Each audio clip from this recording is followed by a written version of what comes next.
Welcome to Audacity Works, a podcast inspired by and dedicated to the working artist, the creative entrepreneur, and generally, doing the damn thing. This exists on the premise that the world belongs to those who have the audacity to believe that their lives have value. This is for you. Welcome to Audacity Works. I'm your host, Rachel Strickland, and this is episode number 198, and it's called, I Can't Believe I Fucking Did That. This is 100% inspired by my girl, Dr. Shante Cofield, Maestro on the Mic, episode number 723, titled, I Can't Believe I Ever Did That.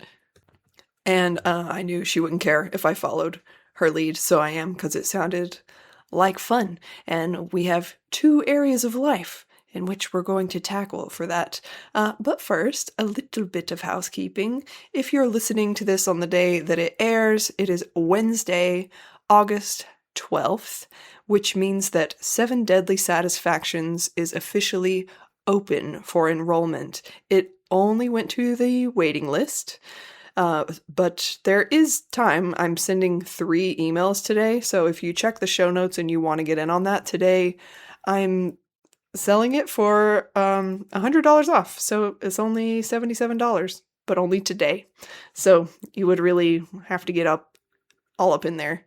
Tomorrow, the price goes to $117, and on Friday, it goes back to its regular price, which is $177 for 7 weeks of 7 deadly satisfactions. Nom nom nom nom nom. I'll link that in the show notes. I don't know why my voice is so shaky right now. I'll link it in the show notes as well. I will link Maestro's episode 723. Did you hear what I just said? 723. This woman has recorded 720, and that's just one of her podcasts. Talk about prolific. Like that's incredible. When people find out I have a podcast, if they're just meeting me or whatever, and they're like, oh my God, you're at over 100 episodes. That's crazy. I'm like, no, it's not. No, it's not. I mean, it's consistent. I have been consistent, and I know that's the rarity, apparently. But, whew, 723. So I think this is a great subject for a podcast because, one, it's fun. It's fun to talk about the things that we used to do that we were like, oh my God, I would never do that again. Not because it was wrong, but because that's where we were in our lives. And most of the time, those things had value and led us to where we are. And I think it is important to honor that. And also, yeah, like I said, it's fun.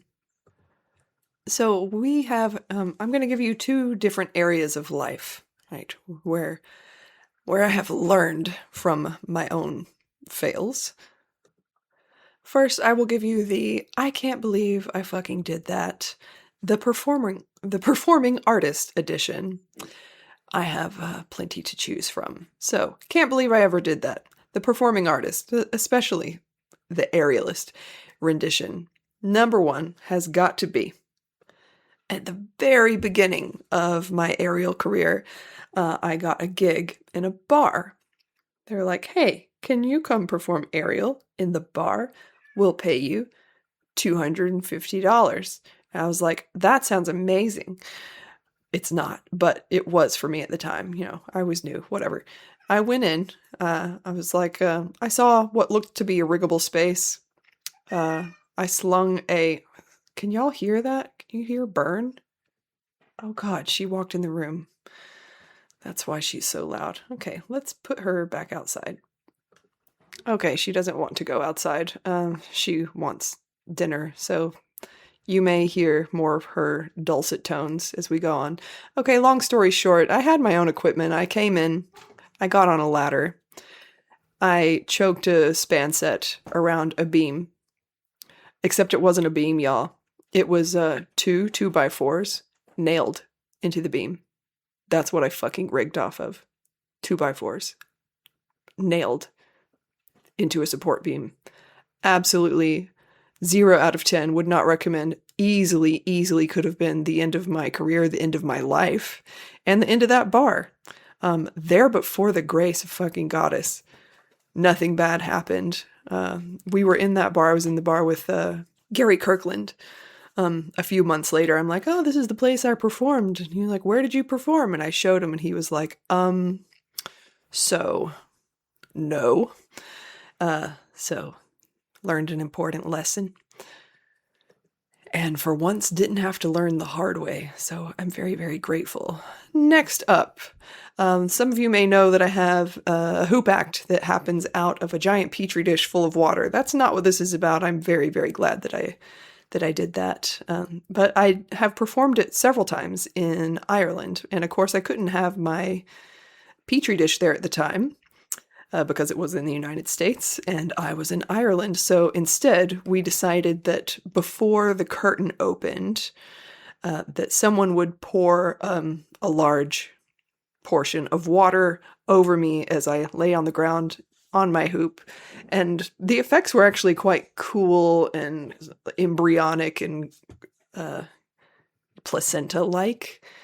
However, I was performing with fidget feet somewhere in Donegal. It was the summer, but Donegal in the summer is not warm. Or at least it's not kind of meant to be warm. And it was probably 50 degrees. It was a cold summer's day. And there was like a dense cold fog. And I'm like, yeah, I'm going to perform this on this outdoor stage. So I warmed up in the graveyard. That was our warm-up space. Don't regret that at all. That was amazing. And then I went to perform my act in my tiny little two-piece costume, soaking wet. And about halfway through the act, I was like, this was a poor choice. I should not have chosen this because my fingers are going numb and I really, really need to be able to feel my fingers. So yeah, I can't believe I did that.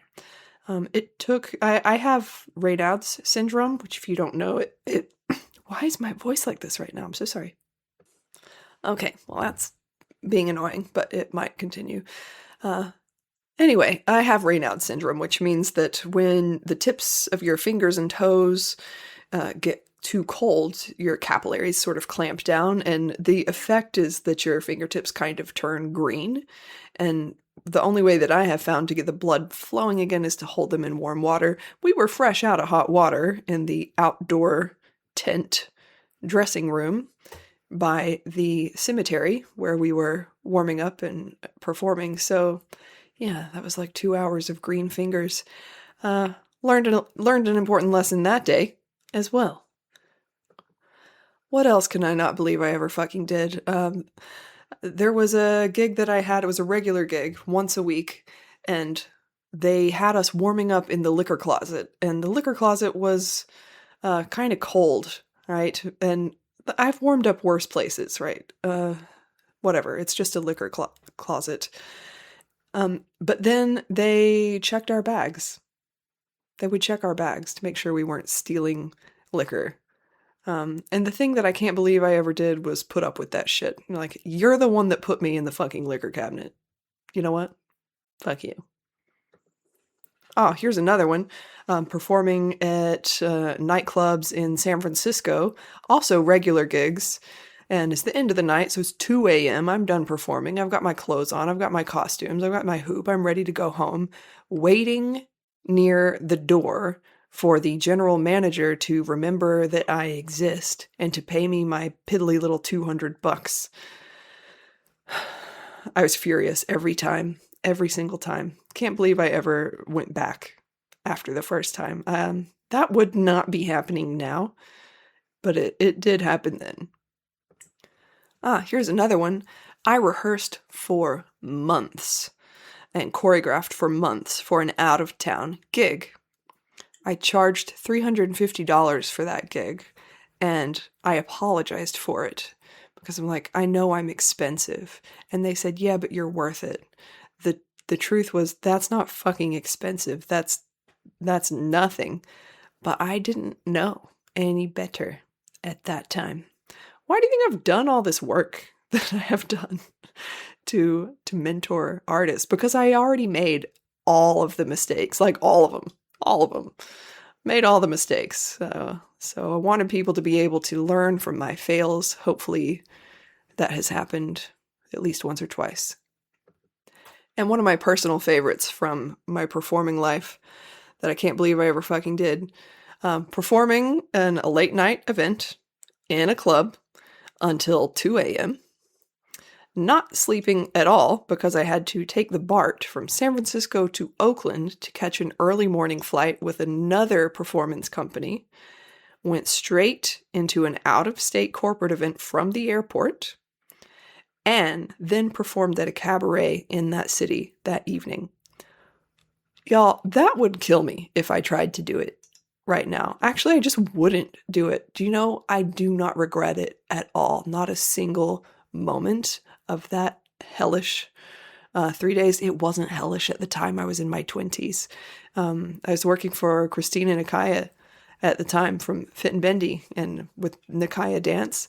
And that whole weekend, because she worked all those gigs too, she had a black widow spider bite on her ass the whole time. So yeah, can't believe we did that. Glad we did. Not glad that she got that bite on her ass. That's not great. So every single one of these things, every poor choice that I have ever made as an artist has led me to more wisdom, and plenty of which it is so fair of you to say, like, kind of seems like you should have seen that one before. You know, hindsight is 20/20, but sometimes foresight could have been enough, but that's not where I was at the time. And yeah, those are my stories that I thought of. I'm sure I could think of more, but I want to to move on and tell you parts of my next life. I can't believe I fucking did that. The online business edition, or the creative entrepreneurship, running my own business edition of I can't believe I fucking did that. Okay. Starting out, number one has got to be when the Audacity project was just a twinkle in my eye, you know, when it was, well, more than a twinkle in my eye. It was new. I had just built it, and there was no teachable software. It was just me sending out individual emails from my Gmail account. So that was like, I don't know, anywhere from 8 to 20 people that I would email individually every week, and then follow up with each of them individually. The whole thing was done by email. It was still effective. It was just so much work. And what's more, I didn't have a scheduling software for the one-on-ones. So we were just emailing about that. Hey, can you do Tuesday at like 4 o'clock? No, it's not going to work. Okay, we're going to do 4. All that nonsense that is just a hard pass, immediate no. Now, yeah, it's because I already did it. I did it already. Shout out here to Sean Heisler, who was in one of the very, very first cycles of the Audacity project, and we had a coffee afterwards, and he's like, so I have some ideas that might be helpful. And yeah, he sorted me out, and he was like, how about a scheduling software? I'm like, oh my God, you're so smart. I always listen when I get advice from Sean. Right. Okay. Next, at the very beginning of the Audacity project, I used to require all of my mentees, or tater tots, as I came to call them, to sign a contract. Because because I was sending emails through Gmail, that was the product. That's how I was delivering it. There was no way for me to take their money except Venmo. So I would Venmo them, as most of us were working artists, right? We didn't have, at the time, it was $650 for the 8-week course. It was $75 a week, and we didn't have $650 just laying around, most of us. So I would Venmo them individually, by hand, every Monday for that week, and then just hope and pray that what I was giving them had enough value that they would continue to pay me. They always did. I never had anyone say, never mind, this isn't for me. I'm not going to do this anymore. So the contract was my way of like making an agreement between us. But looking back on it, I'm like, oh my God, you poor baby. Making people do all this extra work, not to mention the direct hands-on management that it took from me to do that. But I was new, and I learned those things because I already did them the wrong way. Yep. Mm-hmm. What's more, in the last few years, I don't know, 5 or 6 years of the Audacity project, you just go to Teachable and you would purchase it, and then it would get, delivered to you that way. It's nice and streamlined. There's a whole course. But in the beginning, I required consultation calls, which meant I wouldn't accept money until I had talked to someone. It was about control. I was so afraid of being the wrong fit for someone that I felt like I needed to white knuckle control the entire experience, just to make sure that it was the right fit, as though I couldn't trust people to make up their own minds and be grown-ups and make a choice for themselves. Yeah, so very glad that I outgrew that. As well, this happened and was still happening during the pandemic when online business skyrocketed, which I did not see coming. In hindsight, I probably should have seen it coming. Whatever. So I was busy. I was very busy, and the most consult calls I ever had in one day were 16. That's 16. 16. I'm an introvert, y'all. I talked to 16 people on the phone that day, and that also meant creating a contract for them, sending the contract, hoping and praying they would sign the contract. Okay, I got the contract back. Now I'm going to send a Venmo request, hoping and praying they fill, all of that, when all I had to do was like use a platform. That was it. That's all I had to do. I did eventually, but first I did this. Can't believe I fucking did that. Like, I think about it, I'm like, you sweet summer child, you're trying so hard. It did work. It did work, which is why, and if anyone ever tells you you have to do it this way, no other way works, that's not true. Did you hear what I just described? The most hellish way ever, the most extra over-controlled way of trying to run your own business. I did that. It worked fine. It worked great, actually. So just because it's not ideal doesn't mean it's not going to work. So if you're like me and you really enjoy learning the hard way, you go right ahead, knock yourself out. It'll still work. And I've got one more. Having my whole week open for booking. I'm talking Monday through Friday, 9 a.m. to 7 p.m. That's right. That's right. The most one-on-ones I ever gave in one day was 9. And those are 30-minute calls, which doesn't sound like a lot. Actually, they were 45-minute calls back then. Woof. Woof.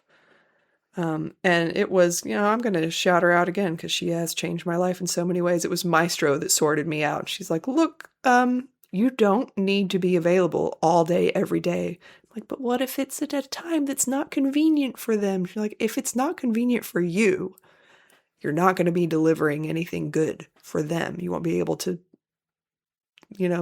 dish up what you've promised.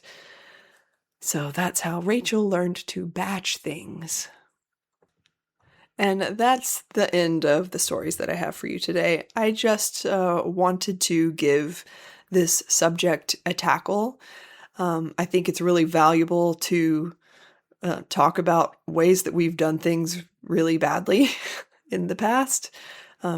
It's good. It's fun for me, and I know I enjoy hearing about the times yesteryear when things were done in ways that we would never do them now. It's just, it feels good. Not only humanizes people, but it reminds me I am human first and foremost. By the way, on that note, anything that you ever get from me, any email you read from me, any caption on Instagram, I wrote all of it. I don't use generative AI to write jack shit. These are my words. Mine. Mine. There is a bot that came with my scheduling software. I didn't ask for it. They just gave it to me, and it takes notes. So I send the notes. It's useful, whatever. Ew. But yeah, in any words that I'm writing from me, they are from me. They are from me and my perfect, I'm going to say imperfect, ha ha ha. My imperfect, squalid little brain. I want to thank you for listening. Maybe I'm keeping you company on a road trip or folding your laundry or doing some dishes, but thanks for letting me talk into your ear. Thank you for being here. Without you, I'm just a woman talking to myself in a room with my cat staring at me wanting dinner. If you have requests for future episodes, I would love to hear them. You can reach me always on Instagram at Rachel Strickland Creative or on Patreon at Rachel Strickland Creative. Don't forget to check the show notes if you are at all interested in 7 Deadly Satisfactions. It's going to go fast. It's cheap today and today only. And we're closing it Friday at midnight. So that's that. Where was it? Yes, this podcast is powered by Patreon. So extra velvet hugs to my amazing patrons. Thank you so much for your trust. Thank you for standing with me through the fertile times and the fallow times. I could not do this without you. Thank you. Until next time, friends, think about all the ways you used to fuck shit up and have a little laugh. It's good for you. And don't go back to sleep.